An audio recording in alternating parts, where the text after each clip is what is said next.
The world can seem upside down at times, which has set me on a journey in search for love, truth, and ultimately personal freedom. I'm on a mission to help people find peace and healing so that each of us as individuals and ultimately the collective can be free from whatever keeps us stuck and skews our view of just how beautiful this life can be. Welcome to the Mack Show.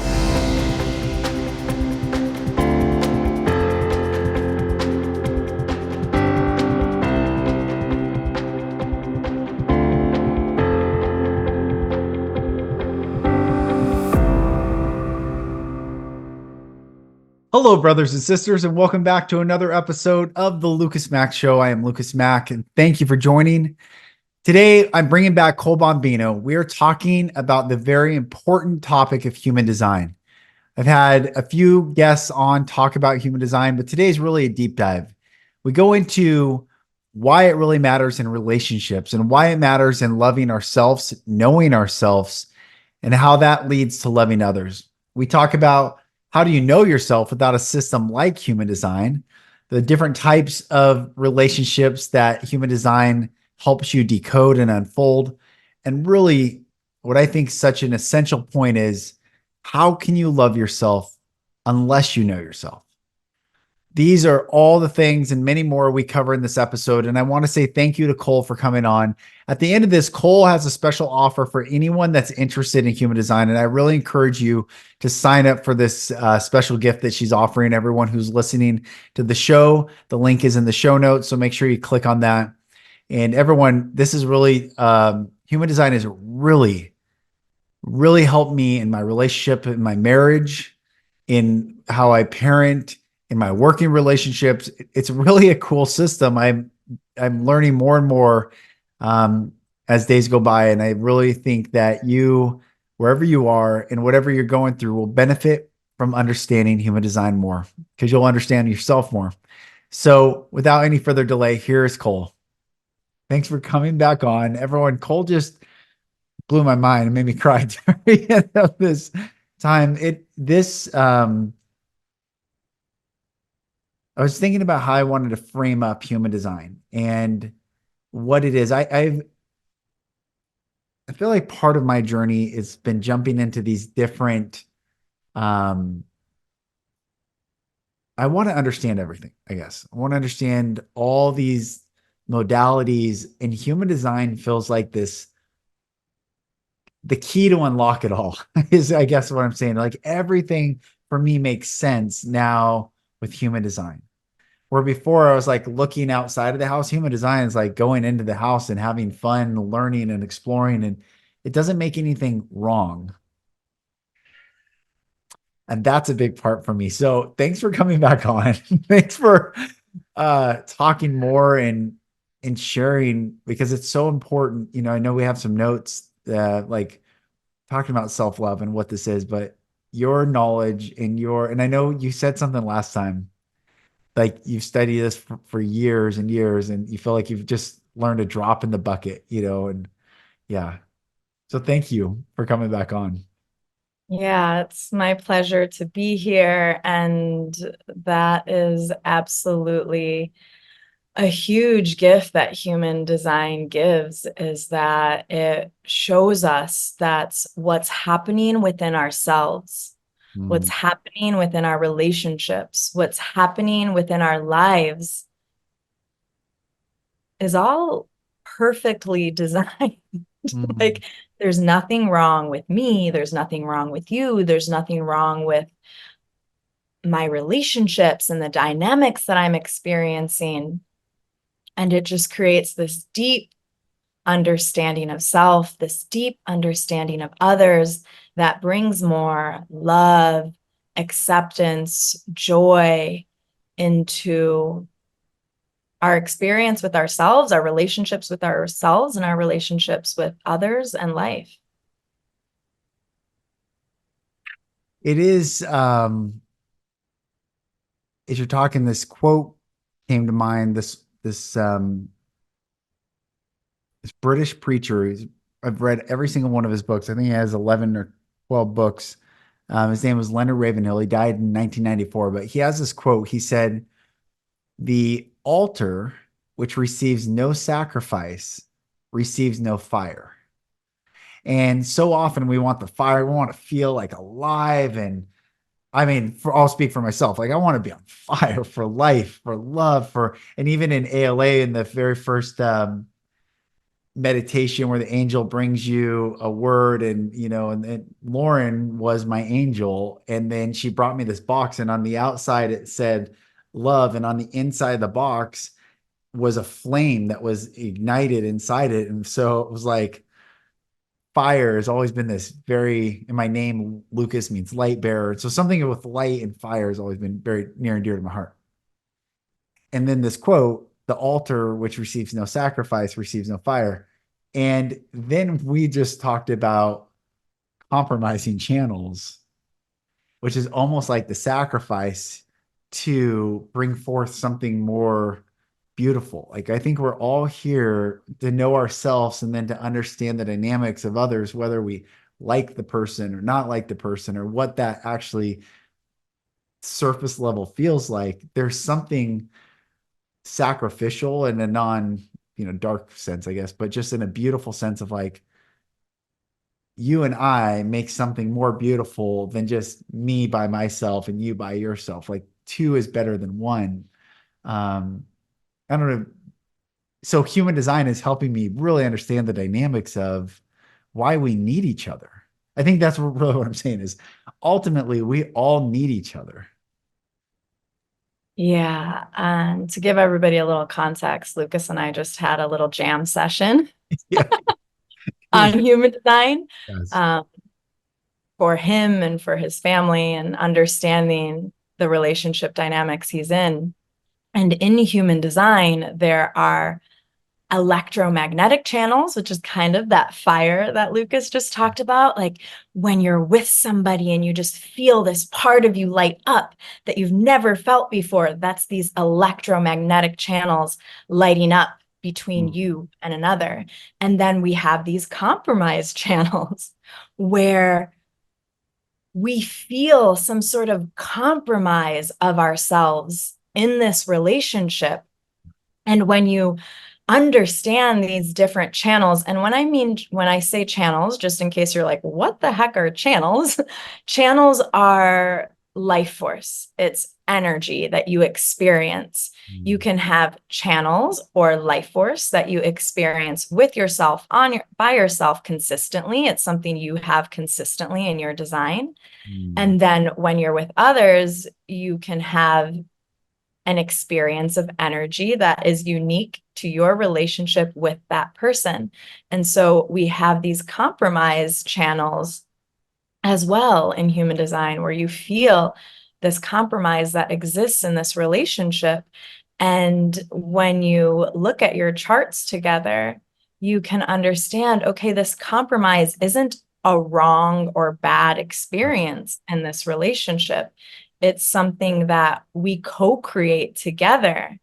And whatever I'm feeling about it, whatever I'm feeling about this compromise, maybe it's sacrifice, betrayal, hurt, pain, um, judgment, whatever comes up for you when you feel compromised in a relationship. Yes, I would invite you and encourage you to still feel that and move through that trigger that's coming up for you. But then when you have this map, this human design map as well of yourself, of your people in your life, whether it's your parents, your kids, your partners, you can look and say, oh, it's not personal. It's right. energetic. It's what we're designed to experience together. And there's lessons that we're experiencing in this collaboration of Mm, energy yeah. that we co-create. Yes. So it's not wrong. I think for me anyway, coming from the religious dogmatic world, fundamentalist. In fact, when Lauren and I first started dating, she asked me if I was a fundamentalist, and I had never been asked that question before. And I thought for a sec, I go, yeah, I am, but I'm putting the fun back in fundamentalism. And she laughed, and it was kind of a joke. But truly, like I was hardcore in the paint, using a basketball term. And And I was trying, why, as I was trying to understand this world that in my experience caused so much pain in my life. Pain to me, pain in my family, shaming, right and wrong, heaven, hell, good, evil, love, mercy, justice, comfort, all these words, and then like shame and, despair and all these things. So I'm leaving. I think we as humans are leaving this right and wrong dogmatic sense of right and wrong. I think what we could say is healthy or unhealthy. And that's the new paradigm is not right or wrong, but what's healthy. What's healthy is to love one another, not hurt another person in any way, shape, or form. What's healthy is to know ourselves so fully. And how can we know ourselves without human design? How can I know unless someone teaches me? That's a quote from the Bible. Like there's a verse from the Bible. How shall they know unless someone teach them? It's almost like this human design is coming to the surface right at the most beautiful time right now to be this ushering guide, you and your beautiful heart to usher in so many into this new. I really believe we're entering the new earth. I felt like ever since I was young. I actually don't. This is tangential and side note, but I don't even believe the timeline that they tell us that we're on. I think we're so close to the new earth, and they want to make us feel like we're way far away. We are so close. I can feel it, taste it, touch it, sense it. And there's just some things that have to be removed. But anyway, we are close. And then I feel like human design is this guide there. What do you think of that? How does it Yeah, feel? I love that. I really do believe you're feeling this new earth because when you are living correctly as yourself, Hmm. you are loving yourself.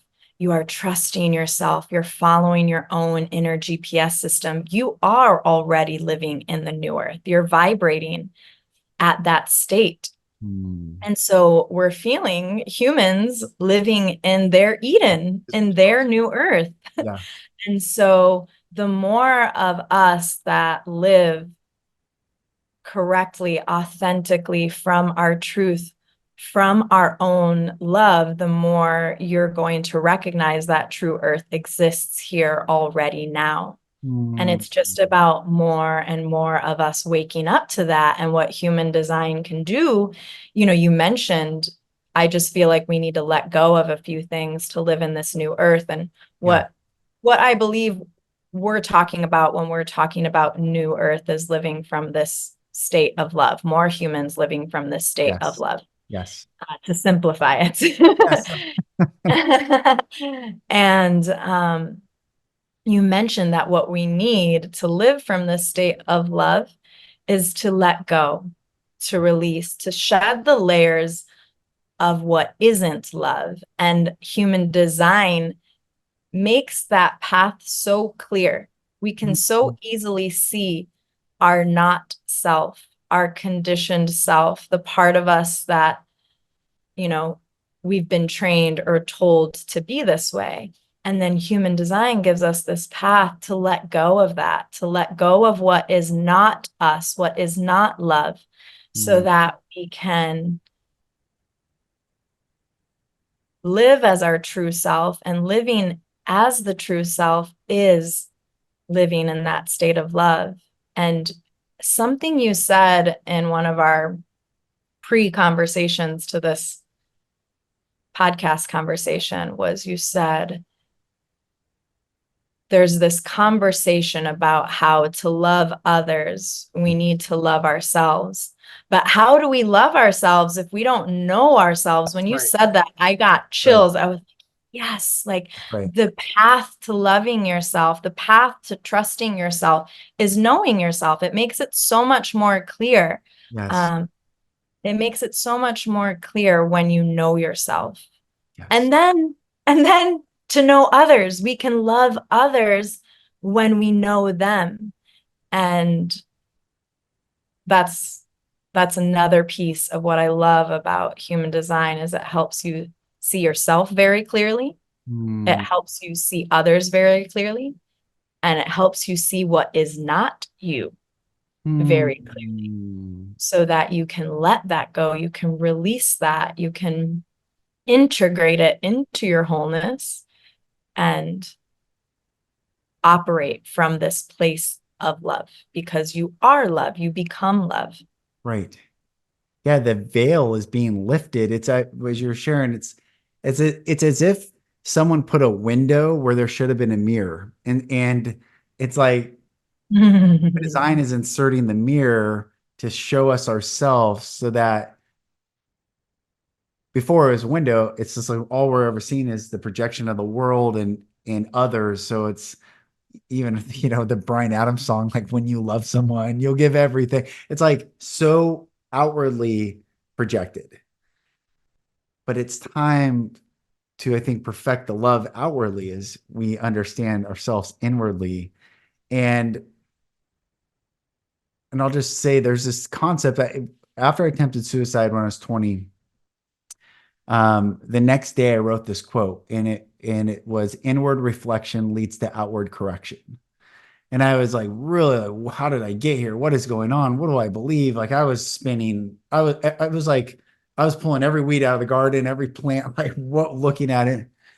And I came across this verse in the Bible in Psalm 119, verse 56. It says, I thought on my ways and I turned my feet into thy testimonies. And I was like, oh, that's a different way of saying inward reflection leads to outward correction. And I think in the context of this conversation, it's like human design, knowing oneself allows you to love another self and love another self. And think without this internal knowing, how can we even operate? I don't even know how we've been. I don't know. Truly, it's like pre-human design understanding and post-human design understanding. And I think I shared with you in one of our conversations when Lauren first heard of human design, I was like, you can't tell me what I am. Like I'll be whatever I want to be. Don't tell me, I would joke around like I come with matches. Don't put me in a box because I come with matches. I'll burn it down. And I think that was just me running from myself. And now that I'm in this world, it's so beautiful. Like you're beautiful, how you're made. I am beautiful, how I am made. My children are beautiful. The person that I don't get along with at some point is beautiful, how they're made. And what ultimately are we all here for is to allow things to come up to the surface so we can look at them. Yeah, we definitely need to be willing to look at what comes up for us, whether it's you exploring human design or you exploring any modality or your spirituality, or just what's coming up for you in your relationships with what life is marrying back to you. The Mm. more we're willing to actually look at and honor what comes up for ourselves in the process of living, the more we're recognizing the truth of the moment, the more we can actually create what we desire, the more that we can feel that love for ourselves because we're accepting what is. So if in human design, what's coming up for you is resistance, don't put me in a box. That's a very common experience for Yeah. people when they Yeah. first get to human design, because usually it's either showing us some part of ourselves that we've rejected or some part of ourselves that somebody else has rejected and we don't want to admit exists. But what that part of us really needs instead of rejection is to bring it closer, Yeah. to bring it closer, bring it into our hearts and really um, allow it to be seen and heard. And that's with anything, like any trigger that comes up for you through any part of your life, instead of running from it, Mm. instead of hiding from it, instead of building a wall up against it, instead of contorting yourself to change so that you don't have to bring that trigger up in yourself or someone else, can you bring it closer to you? Can you look at it with love and acceptance and be curious about it? That's and so be curious about the teachings it has for you. well, it's almost like I wanted love so bad. If all I was where I am and I had accepted that, then there's this fear that where I am isn't enough to be loved. So don't box me in, because if this is all I am and I'm not ready to say this is all I am, then it's a fear that I won't be loved. So it's an inverted truth in that when we understand who we are and can rest in that, then we'll actually receive the love versus I think don't box me in because I'm trying to find what love is. And once I become who I am, then I'll know myself. Then I'll be loved for who I am. And that is a response from childhood. Absolutely. Absolutely. How much do you see um I guess there's so many layers to the human experience. So there's like trauma and there's healing from these trauma layers, but then it gets into really who we're meant to be through who we are. So how do you see people healing past traumas with the correlation of understanding human design? Yeah, so usually we hold our traumas in our design in the places that we're most sensitive, where we're most open and receptive. So once you understand that this is a correct part of your journey, I Mm. know that can be pretty intense to hear that trauma could be a correct part of your journey. But once you understand that, okay, this is part of what I'm in the school in of life. Like life is trying to help me receive wisdom from this area of sensitivity. Then you can really see clearly when you're operating from your trauma, from Mm. your conditioning, from your not self, from your shadow. You can see clearly, and then you don't have to choose from that place anymore. I mean, so many humans are choosing because they're not choosing from their true inner GPS system. Mm. They're not choosing from their true self. They're choosing from their trauma, from their shadow, from their not self, Yeah. from wanting to avoid some kind of pain. And once you see, oh, okay, this is part of my journey, part of what I'm being asked to learn about. I'm here to gain wisdom about this. Then you can choose from your true self. And every time, every choice that you make from your true self,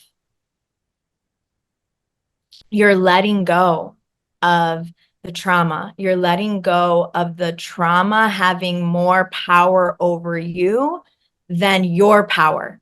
Than Mm. your internal power. Your internal power comes from your true choice, your center of your being, what you're here to do, how you're here to share your energy, who you're here to be, what is correct for you.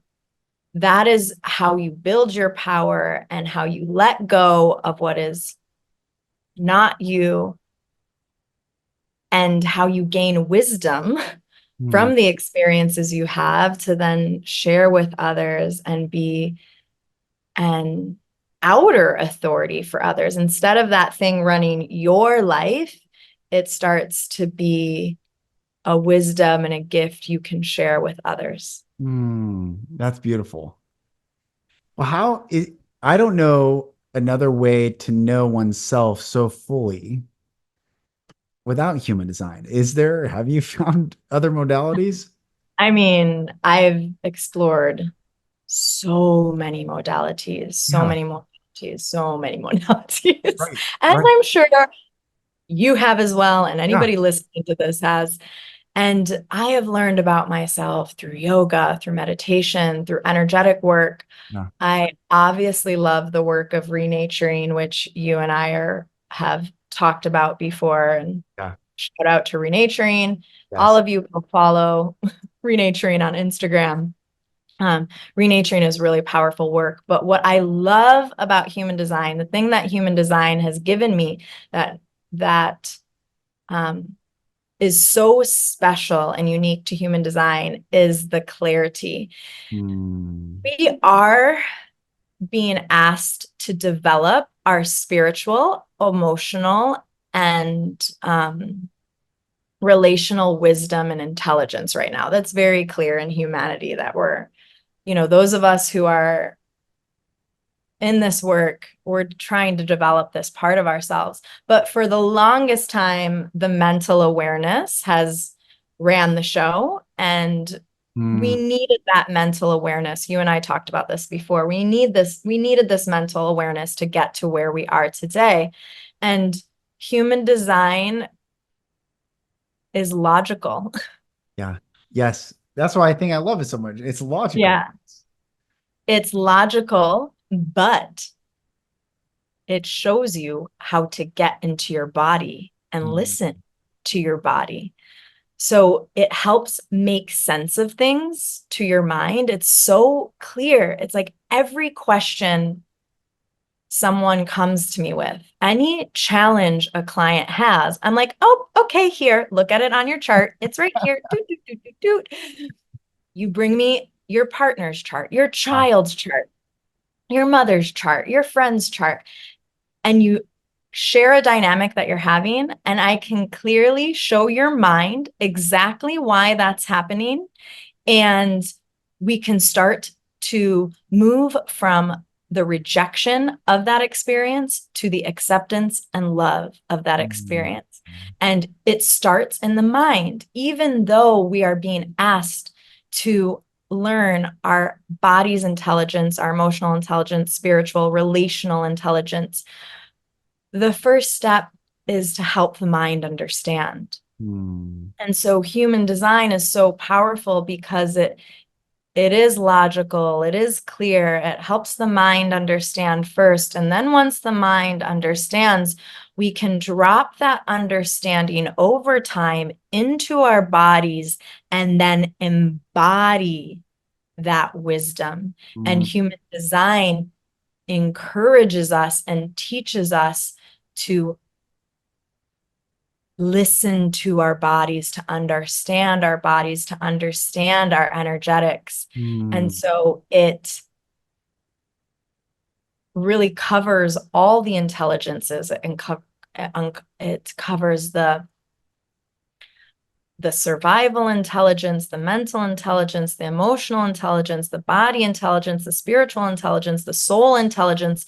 So it's holistic in that way.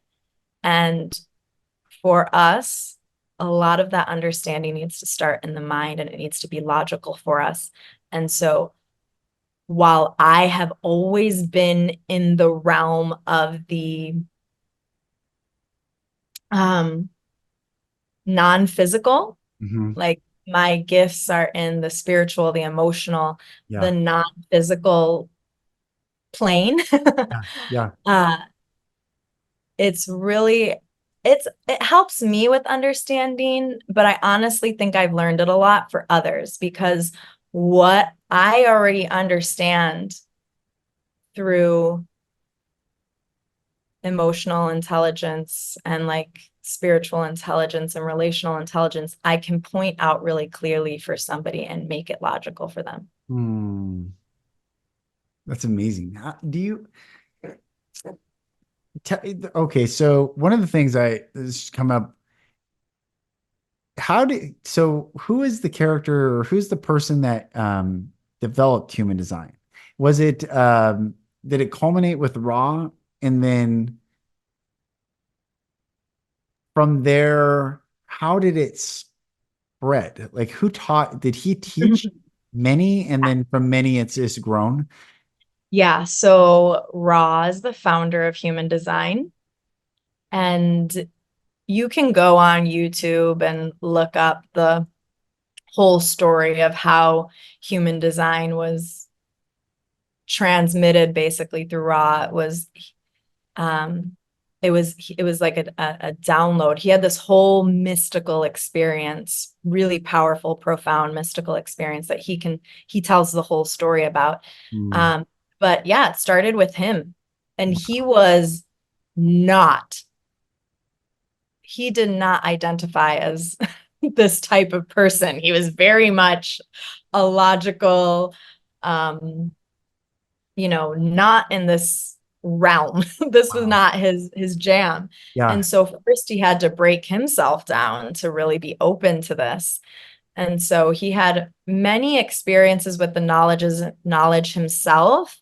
And then he was the first teacher of human design, and then went through many iterations with it, Mm. saw what worked, what didn't work, and helping people with the deconditioning process. He wanted to start by working with generators and manifesting generators because they're, 70% of the population. And he had the thought, like, if we could just get generators and manifesting generators to be satisfied, which is the true self theme of a manifesting generator, a generator, we'd Mm. have 70% of the population vibrating at the frequency of satisfaction. We'd Wow. go from a That's cool. frustrated world Yeah. to a very satisfied world. When I am in relationship with projectors, if you don't know human design at all, I'm going to invite you to check out your chart. We'll provide a free link, Yeah. but there are 4 primary energy types. That's what I'm talking about right now. We've got generators with the subtype of manifesting generators. We've got projectors, manifestors, and reflectors. And a huge part of the population is a combination of generators and manifesting generators. And right now, we see a very frustrated world. Mm. 70% of the population, for the most part, is frustrated. Yeah. We all have this true self theme that we're like, it's correct for us to live by. And so he really wanted to help decondition these generators and manifesting generators so that the collective frequency of the planet could shift to satisfaction. Then he realized, while human design is very simple, to decondition is a deep process. Yeah. And so we started to pass these teachings along to other teachers. And it's really cool because of where we're at with human design in history right now. Ra has passed, but we still have access to the first wave Mm. of teachings. So the content hasn't been around so long that it's been majorly distorted. We think about like Mm. Christ's Yeah. teachings. Yeah. Imagine being in the first wave Right. Right. of exposure to that intelligence, how pure it is at that point. Mm. So we're in a really cool time with human design where we have access to the knowledge in a really pure and potent way. Mm. And there are like the people I learned from Ra. Mm. That's amazing. Yeah. And the other cool thing is we're also in a time of history where, because of the internet, we have access to hearing directly from Ra. So Yeah. we Yeah. can hear the the lessons from him because he's got videos and content out too. So that's also really amazing. So cool. Did in human design, what is the new, is there a timeline? I think I've read like 2027's a year or, Yeah. but like what is, when we were saying earlier, I can't remember if it was while we are recording this or before, but um that the projector's time has not yet fully come and the manifestor's time's like kind of past. So we're in this transition time. Like when is that time? Are there dates? Are there timelines? Understanding when can Yeah. we? So the primary understanding we have right now is that in 2027, we will start to birth, like we'll actually birth children who are working more in this collective consciousness. Right now, our work is individualized. We're being Mm. asked now to understand our individuality, to love our individuality, and to operate correctly as the individual that we are. So Mm. we're really being asked to love ourselves, to understand ourselves, to know ourselves, to understand my uniqueness, Yeah. for me to understand your uniqueness, and to know that we can coexist and accept and love our differences. Mm. And a key to that is to know yourself and to accept and love your own differences. What we are evolving into is this collective unit where it's not so much about the individual, but the new children, the new humans coming into the planet, which this is really hard for people to get because we're in such a different place right now, Mhm. will work as a group. So it'll be pods of 4 to 5 beings that work together as a whole unit. It's like instead of the individual, instead of one being, it's these pods of beings that are working collectively. Like their telepathy will be very clear, their emotional connection and understanding each other will be very clear and connected. They'll work together as a team Mm. to create whatever it is that they're creating and teaching in this world. Amazing. It's Yeah, cool. totally. Like next level, right? Next Yes. level. Next level. It'll be really cool to witness and see. But you can see it in these young kids being born. If we just stay out of their way, their spiritual, relational, emotional intelligence, the things that are coming out of their mouth are just like pure divine reflections. So Mm. I'm excited to see Yeah. Yeah. coming. Yeah. I feel that's how close I feel we are so close to, the adage that it's always darkest before the dawn. And Mhm. it's been a dark period. And I think the revelation of truth that is coming, I've always said 2024 is the year of truth. And first comes truth, then comes healing. We have to have the truth.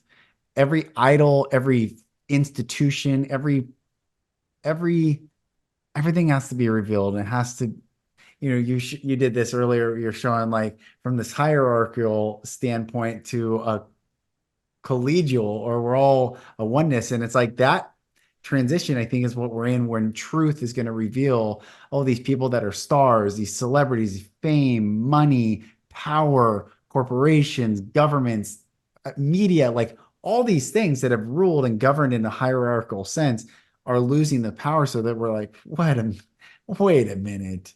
You've done Yeah. what? What has happened? Who paid you to, do whatever? So that we can all level set and be one, and that we're all this equal setting. And why I bring all this up is it feels like the darkness before the dawn is not a bad thing. The darkness before the dawn is a very necessary thing, so that we have a clear delineation and contrast between that which was and that which is to come. And I feel like that's where we're in this right us, Mhm. maybe days, maybe months. It doesn't feel like we're years. 2027 is going to be here before we know it. Um, I don't know. How does that resonate with you? Yeah, I think for me, I like to bring the focus back on, okay, what can we do to Hmm. support that process that we're in and the revealing of truth so that we can live more in our light? And what can we do? What can you do is to be in that practice with yourself. Hmm. Bring truth to your darkness. When the dark is coming up in you, can you be in truth with it Hmm. instead of denial, rejection, running, hiding, whatever your coping mechanism is. Mm. When you allow the truth within you to exist, to be revealed, to and revealed can be to you. Like you Yeah. first need to reveal yourself to yourself. I'm not saying you need to go stand on a stage Right.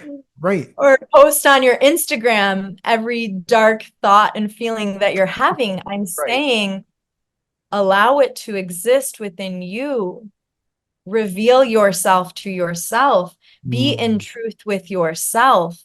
And the more that you do that work within yourself, the more it will support this collective transformation that we're in. The more we That's so good. sit in the truth of our own darkness, the more we command and demand that that be how our society and our communities are existing. You Mm. have to be a command for truth in your own life to experience that outside of yourself. We have, Yeah. if we want our government, our schools, our systems to be responsible, we need to be responsible for ourselves first. Yes.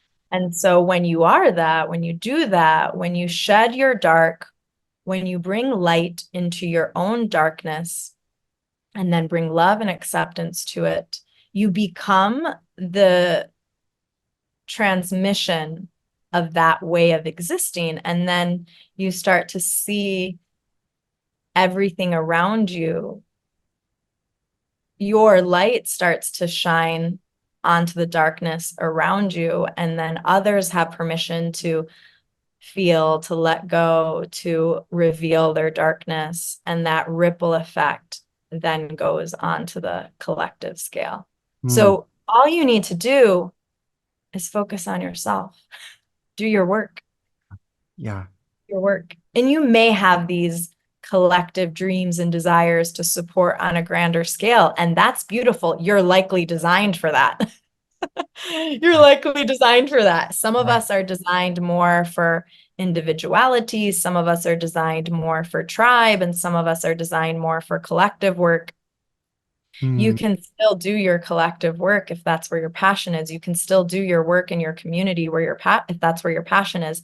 And if you want something to exist outside of you, start by creating that inside of you.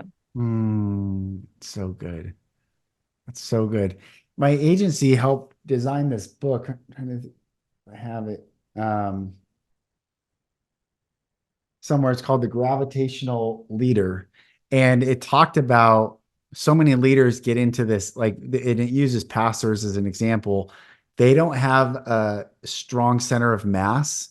And so when they go in on stage and they attract a lot of energy, it crushes them because it's like a shell versus a dense mass that they are. And exactly what you just said makes so much sense. We have to work, even if to thine own self be true, is ultimately what we came here to experience. And what a beautiful uh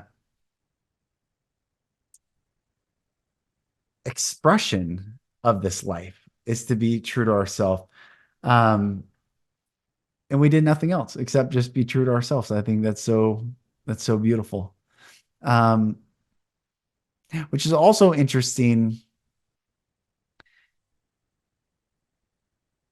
2020 changed the world in so many different ways. But it also was this Mhm. catalyst and springboard, I think, for people to really, if they wanted to, go in and learn themselves and really Yeah. what is it? For instance, my experience, because of my background, trauma, I don't care if authority said to wear purple because purple is what everyone's wearing now. If I didn't, I realized like deep, like if I don't want to do it, I'm not going to do it. It doesn't matter what you call me, say to me, logic you present to me. And obviously it got polarizing on and many different things. But I had to then understand myself, like what in me, and I've heard so many stories, like that was a catalyst for people to really see what's inside of ourselves. And so ultimately it's beautiful because whether we want it or not, we are being ushered into self-knowledge, you know? Yeah. You can go into it kicking and screaming, or Yeah. you can choose into it. Yes. I was pulling up a quote just a second ago because of our conversation that I would love to share. It's from Ram Mm. Dass. It Mm. says, I can do nothing for you but work on myself. You can do nothing for me but work on yourself. Mm. Yeah. Gives me chills. Yes. Yeah, and that's another reason why human design is so great, is because it gives you a map as to how to work on yourself exactly. It's a path and it's very clear. And I think that is one of the biggest gifts we can give to ourselves and to others, is Mm. to work on ourselves, to be able to hold all of who you are fully. A friend asked me the other day, why do you think you can hold so much? Mm. People share a lot with me. And Yeah. people who know me know they can share their darkest, ugliest, nastiest stuff with me. And I really can hold it with love and acceptance. I Mm. can really hold space for it. And he asked me, why do you think that is? And it's because I can hold myself. I've looked at my own shame. I've had my own shame witnessed. I've gone into the nooks and crannies of myself, the darkest places, and I still do. I still want to go deeper and deeper. And I Mm. think it's the biggest gift we can give to ourselves, to others, and the world, is to work on ourselves, to be able to hold ourselves fully from our dark to our light. And when we can do that, we can hold that for others. And that is what I believe it will take for us to live in a world that is satisfying, peaceful, delightful, Mm. successful, also known as this new earth you talk about, Yeah. is going to be the capacity to hold our full spectrum, dark to light, and the giving us the capacity to hold the full spectrum of others, dark to light. Mm. That is beautiful. What a gift. What a gift you've been given. What a gift we're all given in knowing ourselves and you sharing and it's so beautiful when something resonates so deeply with someone and they can teach it like you teach it so Mhm. well. Um, Bless. yeah, Feel I'm I'm sure it's we're blessed because of it. For the personal work, so there's a couple things that I'm curious about. Like professional dynamics. Like I'm sure I wish I would have known about human design when I was hiring my employees at my company so badly. I mean, it's almost like if I could redo that, that would be a different dynamic. I would have surrounded myself with generators. I would have surrounded myself with, like I would have done things so much differently. So I would love to hear your thoughts on the professional dynamics of human design, but also people that are in the dating world. How how do you recommend, like, do you just ask someone like, hey, before we get, I find you attractive, but I'm going to need to run your chart or something? Like, how does this work in relationships like that? So it's funny that you mentioned dating, because on my Instagram, I made a post one time that said, giving me your birth date, time, and location is my love language. That's so good. Yeah, totally. It's That's so hilarious. funny because I literally can't meet a human without being curious and like, what's your human design? Yeah, yeah. And not from a place of, let me look at your design to see if you're right for me. It's from this place of sincere curiosity and fascination of the other. And typically it's actually the other way around. It's, if I know your design, I can have a great idea as to how I can treat you with love and respect, and how I Mm, can honor you based on how you're designed. And then I can once again create more understanding and acceptance in our yeah. relationship dynamics. So Yeah, it's a funny thing. It's, I am a manifesting generator. Oh, sorry about that. No, no problem. I am a manifesting generator with a sacral authority. So for me, I have to use my gut, Mm. meaning I have to use my gut to know if and when it's correct to ask somebody for this Mm. information, to go into their design. I have such a reverence for the system, for human design and what it reveals to me, that it really has to feel correct. I have to feel like the person is ready and open to go there with me. And when somebody is willing to, I feel so much gratitude, Mm. because it's like such a gift to be Yeah, able to share this with somebody, for us to be able to understand each other deeper through it. So ultimately, you have to use your own inner knowing to see if that's something that feels correct to dive into with that person in regards to dating. I definitely have more acquaintances and friendships in my life where I can sense they're just not interested or open in human design. So I would never force any method or modality onto someone that isn't open to it. right. Usually, if they're not, it's a sign they're likely not a fit for me to go.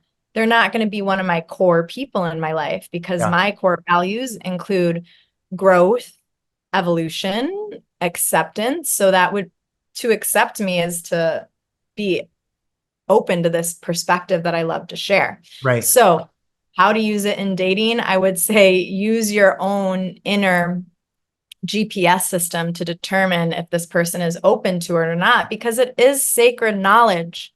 And if somebody isn't Good. Yeah. told to go there, then it's important that we respect and honor that.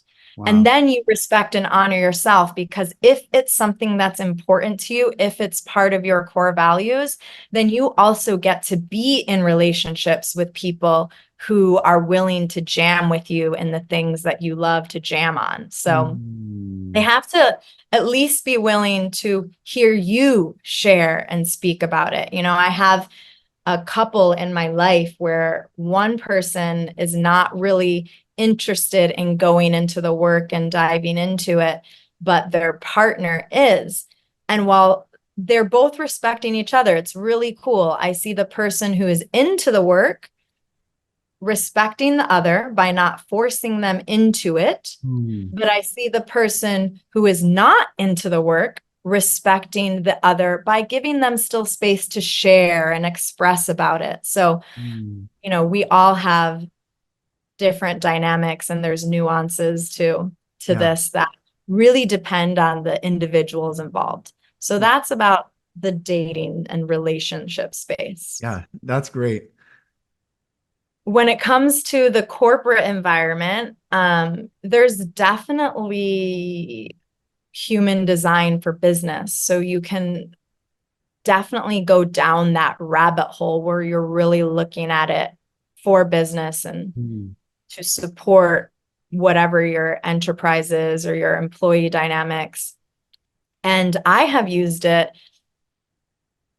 before. More so, I've come in as a consultant within a business, and I'm helping them understand their different employees and why they're operating. Once again, my come from is usually understanding, creating more acceptance, understanding where people's gifts are, where their challenges are. And Yeah. so even if you haven't used it to hire, which you can absolutely use it to hire. You're a projector and you need some good energy. Yeah. Yes. Hiring a healthy, keyword there is a healthy generator or manifesting generator, is going to be really helpful to your business. But if you already have your team, you can look at your team's designs and you can start to understand, oh, this person really doesn't have this strength. We shouldn't put our energy into developing this That's strength that so good. doesn't exist in them. We should Okay. see, okay, this is their strength. Let's put energy into honing and utilizing and really soaking the juice of this person's gift. Yeah. So you can use it to really understand strengths and weaknesses and where people should be or can be placing their energy, which is going to just give more momentum to Mm. anything that you're creating, whether it's a business, a basketball team, Right. you Right. know, whatever group Team. Yeah. dynamic. Group dynamics. It's really cool. It's really cool. It's like the secret sauce. Because I've done, Yeah. Myers-Briggs. Everyone, it's funny about Myers-Briggs because the letters are so many. It's like I have a hard time retaining like what the order is, meaning what someone is. But like I did disc profiles, so driver, influencer, steady relator, compliance, which is very similar to like what ALA does with the 4 quadrants.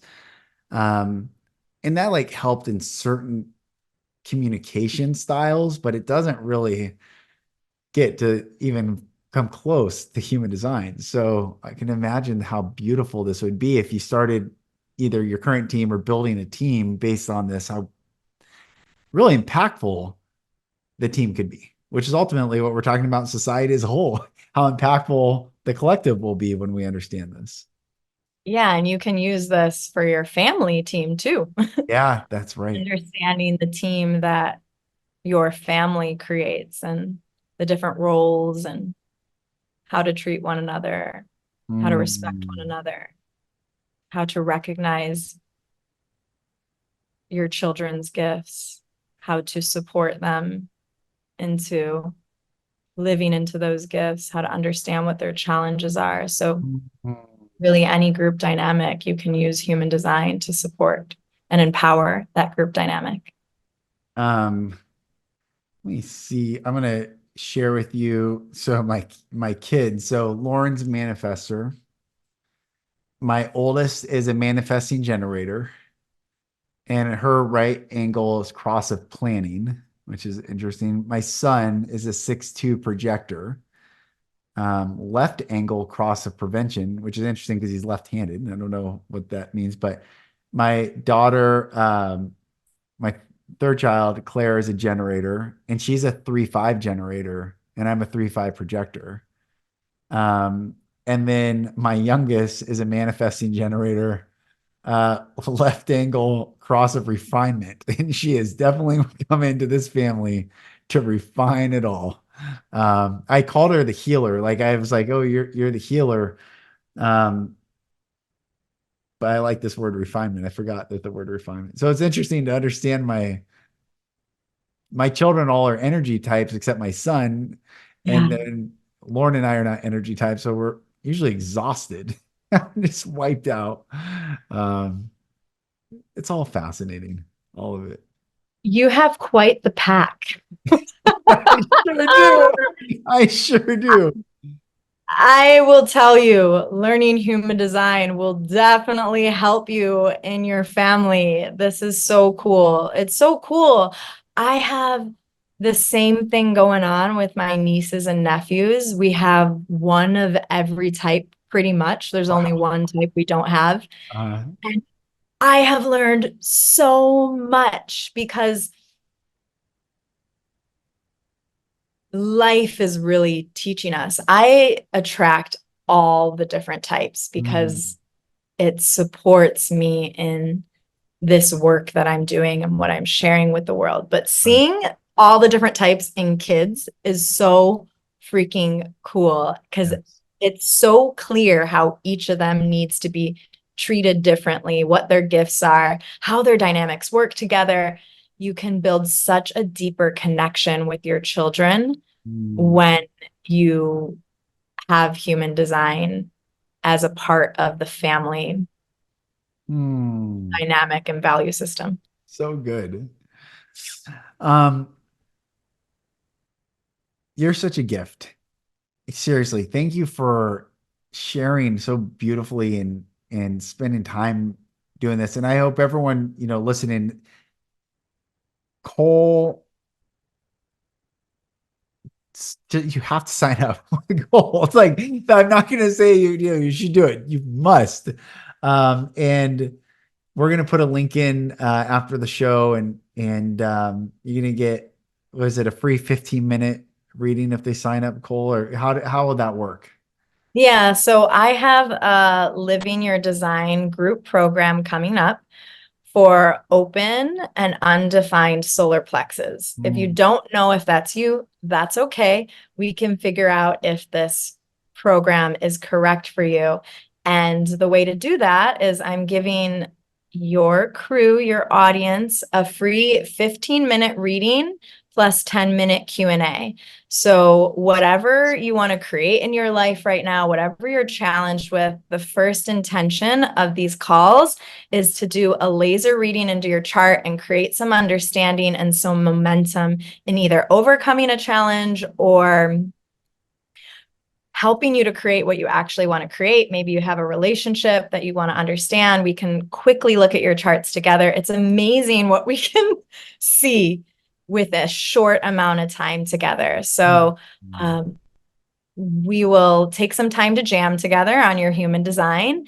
And then we can also determine if the living your design process could be something that's supportive to you. And the process, the intention behind it is a lot of what we talked about here today, but basically letting go what is not you, getting clear about any of your patterns that you're stuck in so that you can live freely, authentically, powerfully from your true self and start to create a life that feels satisfying, successful, peaceful. And like I say a lot of times, life can actually really be surprisingly delightful. And Mm. I just want more people to be able to feel that and experience that. So Yes. I'm giving you guys a free 15-minute reading, 10 minutes of Q&A where you can ask me any questions. And then maybe we can jam together and go even deeper in the living your design process if it's Mm. correct for you. I'm bringing this group of people together to go deep into this work and have fun together, living correctly, uniquely, and beautifully in love with who Yes. we are. Yes, Yes, I I'm so love it. excited. I I'm so love excited. So good. yes, please come hang with me. Let's have a chat. I would love to look at your design with you. And also, if you've never looked at your design and you want to, we also put a link in for you to just check out your chart for free. You can pull your chart for free if that's something that you want as well. Amazing. Beautiful. Beautiful, beautiful. Thank you so much for this time. And everyone, do it. Just do it. It will blow your mind. It will. I guarantee it will just blow your mind and illuminate so much beauty of who we are. We are beautiful, each of us. We just weren't taught how to see the beauty as well as we could have. And I think that's what this gift is. Thanks for this beautiful time, sis. You're fun, and this is great. Everyone, I'll put the show notes and all the links. And thanks for coming on. My pleasure. Thank you for having me. It's always fun to collaborate. And for those who have listened today, thank you for being on this journey with us. Like, I can't thank you enough. You know, I mentioned in that quote, the best thing that we can do for ourselves and for one another is to work on ourselves. So I honor you. I love you. I thank you for doing this work, whether it's with me or anyone else. I just thank you from the deepest place within me. Ah, so much gratitude to share this Mm, path with you guys. beautiful. And sis, I almost forgot. So one of the things I rebranded the show, the Lucas Mack Show, and I was like, what do I want to do that's different than what I had been doing?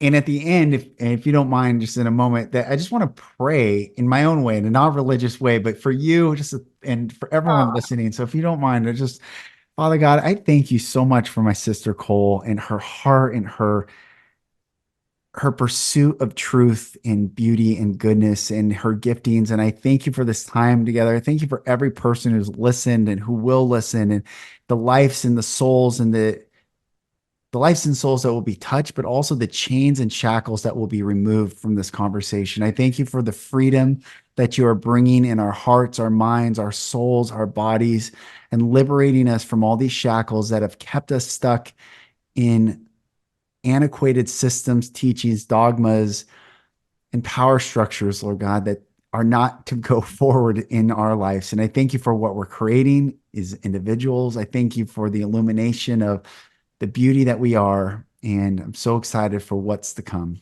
And I just thank you for this time. Amen. Amen.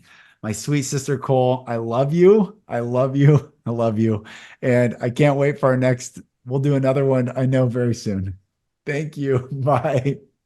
Sis, thank you so much again for coming on and sharing that beautiful knowledge. And everyone, like I said, sign up for this. Get that reading with Cole. Understand yourself. When I first understood that I was a projector, a 3-5 projector with the right cross of Eden, and everything made sense of who I am, who I've always been, the questions that I ask, my personality, like all things that I've actually been frustrated about, that I'm not, and really understanding to love who I am and surround myself with those people who have different gaps. All this I've learned through human design. So I pray that this episode blesses you, and that Cole, you have the opportunity to have that one-on-one with Cole, because it's an incredibly beautiful time. Thank you for joining. Hold tightly to love, everyone. The coming weeks are going to be pretty wild. And just know that go within. Don't look without, go within. That's the beauty of this journey. I love you all. I am Lucas Mack. This is the Lucas Mack Show, and I'll talk to you on the next episode. Thank you for listening. If you're struggling to break free and need support, go to my website at lucasmack.com. There you'll find resources like videos and ebooks, and also information on how to work with me for coaching. Thank you again, and I'll talk to you soon.